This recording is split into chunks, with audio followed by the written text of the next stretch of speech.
Saludos con todos. A continuación haré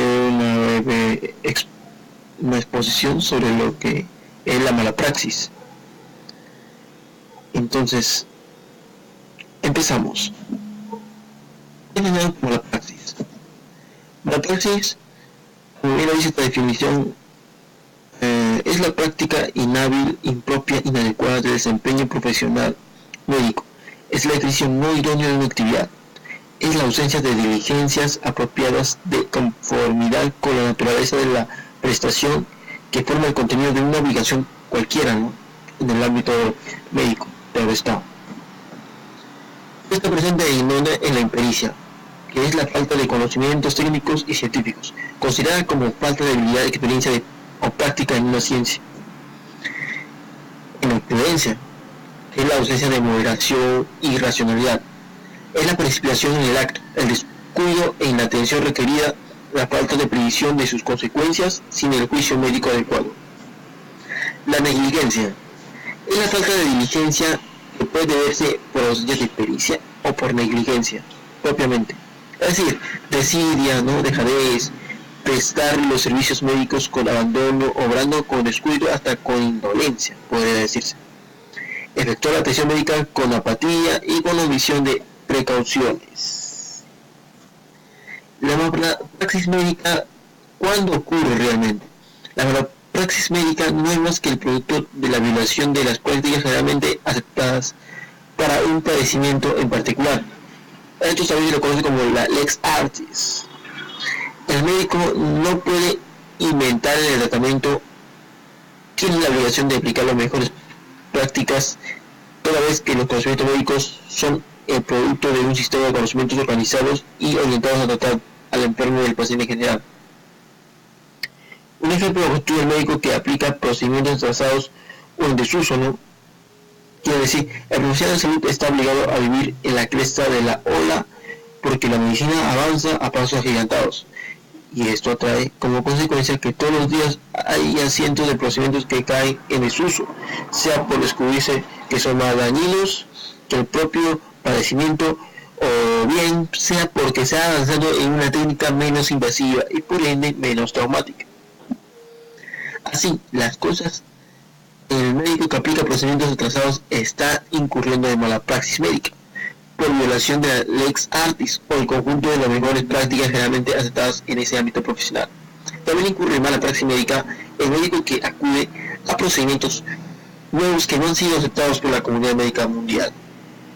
Dichos procedimientos nuevos, al no haber superado la etapa de experimentación y control de los organismos oficiales, ofrecen riesgos que, al no poder ser previsibles, ponen al paciente o enfermo, cual sea el caso, en un estado de indefensión ante la hipótesis no prevista de una consecuencia más dañina que la propia enfermedad. Podemos concluir entonces que la malapraxis médica puede ser generada en la mayoría de los casos por la aplicación o ejecución de una técnica en forma inadecuada. Es decir, que aunque el médico elija las mejores de las prácticas o técnicas, falle en su ejecución. Esta es la hipótesis clásica de la malapraxis médica. Concluyendo entonces, tenemos que la malapraxis médica puede ocurrir en tres formas posibles. ¿Cuáles son formas? La primera, por aplicación de procedimientos obsoletos o caídos en desuso por concepto de la comunidad médica, toda vez que la lex artis ha avanzado en relación a dicha técnica. Otra, por aplicación de procedimientos nuevos, no aceptados, ni reconocidos por la comunidad médica y no previsto por la lex artis como técnica aplicable por dicho padecimiento. Por errar, o sea, fallar el médico en la ejecución de la técnica. Aunque la técnica es la recomendada por la comunidad médica, sin embargo, no se siguieron los procedimientos tal y como fueron concebidos en la lex artis. Ya se ha tenido una situación de malapraxis. Se trata siempre de un proceso judicial muy complejo, ¿no?, donde hayan derechos como el del acceso a la información. Es obligación del médico llevar un registro preciso de su obrar, o sea, de trabajar. Esto se llama historia clínica del paciente, que involucra así mismo el accionar de otros profesionales y auxiliares que actuaron antes, durante o después que el médico. Con ello deberá concluirse de manera inmediata una consulta a un profesional con conocimientos en esta materia, lo cual lleva su tiempo amparado en la presunta burocracia del centro asistencial. Otra vía es la denuncia penal inmediata. Esto debe, por una parte, a la licencia de responsable del centro asistencial donde ocurra el caso, a entregar inmediatamente la historia clínica. Además de la casi segura ilegibilidad de la caligrafía, se deben interpretar los términos técnicos así aplicados. Esto solo obliga a consultar a otro médico para que interprete y explique si lo actuado por el médico fue correcto o no. No existe legislación específica respecto a los pasos a seguir para el ciudadano común cuando se pone en crisis la conducta del profesional de la medicina. Tener en cuenta ese párrafo entre comillas. El médico consultado se convertirá en juez de su colega, lo cual a su vez nos llevará a una situación más compleja, aún dado que seguramente un médico podría explicar, pero con la condición de no ser expuesto ni convocado como testigo. ¿Qué hacer? No es que otra alternativa que lograr la intervención del médico forense. Se trata de un profesional médico integrante del Poder Judicial que adquirió su título habilitante, ha continuado estudiando para lograr la especialización en medicina forense y es en definitiva un médico que conoce todas las demás especialidades de la medicina y por eso se encuentra habilitado para realizar autopsias y evaluar lo actuado. Un momento difícil en la denuncia, como la praxis. Tener la historia clínica al alcance de la mano y formular la denuncia correspondiente. El médico forense será el profesional que nos dirá si el diagnóstico, las acciones médicas y el resultado son compatibles con el resultado o hay algo más. Respecto a la participación del familiar, no solo estar permanentemente informados, sino también ser actor dentro del proceso, colaborar con la fiscalía hasta tener la capacidad de expresar la disconformidad con la investigación llevada a cabo. La discusión legal comienza cuando la discusión médica termina. Error médico en la praxis. Aquí hacemos una diferencia. La diferencia entre error médico y malapraxis, ¿cuál es? Para que haya malapraxis debe haber culpa en la actuación del médico, mientras que el error médico puede ser por factores institucionales, ¿no? Como burocracia, falta de políticas públicas adecuadas o errores humanos del personal médico.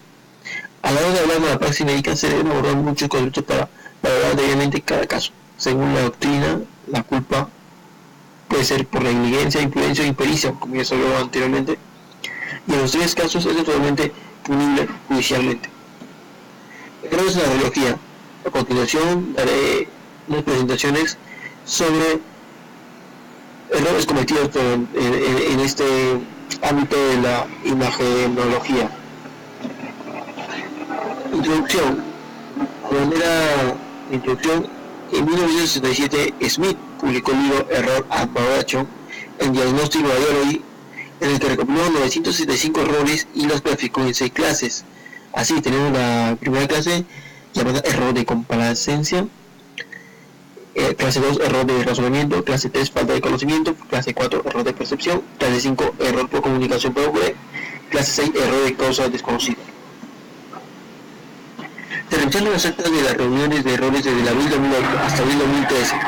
Se nombraron 320 errores y se analizaron para proponer una nueva clasificación que consiste básicamente en una reorganización de las categorías ya conocidas y la adición de nuevas categorías.